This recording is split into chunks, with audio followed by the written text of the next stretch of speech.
Communist దిగ్గజం Suravaram కన్నుమూత. 3 దఫాలు CPI జాతీయ ప్రధాన కార్యదర్శిగా పనిచేసిన తెలుగు నేత.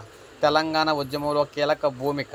సో మనం చూసుకున్నట్లయితే ఈయననమాట సురవరంకి సంబంధించి సుధాకర్ రెడ్డి గారు అనమాట.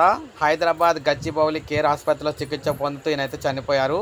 వయోభారానికి తోడు ఊపిరి తీసుకోవడంలో ఇబ్బందులు ఏర్పడడంతో ఆసుపత్రి తరలించగా చికిత్స పొందుతూ మరణించారు.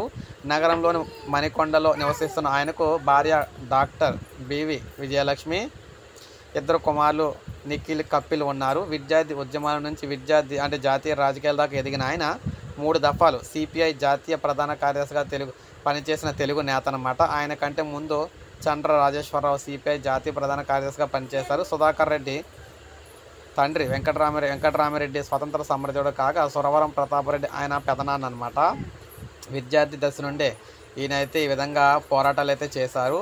1960లో ఏఐఎస్ఎఫ్ కర్నూలు పట్టణ కార్యదర్శిగా, ఆ తర్వాత జిల్లా కార్యదర్శిగా బాధ్యతలు నిర్వర్తించారు. 1962లో వెంకటేశ్వర విశ్వవిద్యాలయం కోసం ఏర్పాటు చేసిన కమిటీ కార్యదర్శిగా పనిచేశారు. 1964లో కర్నూలులో BA చేసిన ఆయన కళాశాల విద్యార్థి సంఘం అధ్యక్షుడిగా ఎన్నికయ్యారు. 1967లో హైదరాబాద్ ఉస్మానియా విశ్వవిద్యాలయం న్యాయ కళాశాల నుంచి LLB పట్టా పొంది తర్వాత హైదరాబాద్ లా కాలేజీలో చేరి వారంలోని విద్యార్థి సంఘ నాయకులు ఎన్నికల ప్రధాన కార్యదర్శిగా అయితే పోటీ చేసి గెలిచారనమాట. ఇక 1970లో ఆయన ఏఐఎస్ఎఫ్, 1972లో ఏఐవైఎఫ్ జాతీయ అధ్యక్షుడిగా ఎన్నికయ్యారు. 1974 నుంచి 84 మధ్య సిపిఐ ఆంధ్రప్రదేశ్ రాష్ట్ర కార్యవర్గ సభ్యునిగా పనిచేశారు. 1994లో కర్నూలులోని డోన్లో అప్పటి ముఖ్యమంత్రి విజయభాస్కర్ రెడ్డిపై పోటీ చేసి ఓడిపోయారనమాట.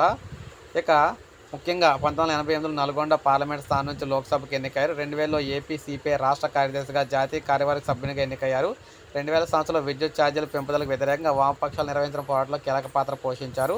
2004లో జరిగిన లోక్సభ ఎన్నికల్లో ఆయన నల్గొండ నుంచే రెండోసారి అయితే గెలిచారు. 2012లోని పట్నాలో జరిగిన జాతీయ మహాసభలో ప్రధాన కార్యదర్శిగా ఎన్నికయ్యారనమాట.